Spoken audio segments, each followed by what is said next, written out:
Kobe, what is that? Seafood gumbo. This is a jar roux that I used. I would not have time to make a traditional roux from scratch. Wow, that's risky. I have not done a gumbo in a competition just because you cook it and you're almost to the point where you're toasting that dark brown roux. It's the basis of what makes gumbo gumbo.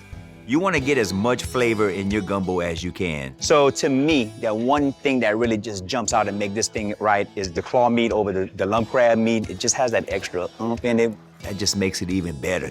Look at this beautiful gumbo right here. There's no way a Cajun can come on here and not make gumbo. All right, Kobe, come and join us. I made seafood gumbo. We do seafood gumbo every Christmas.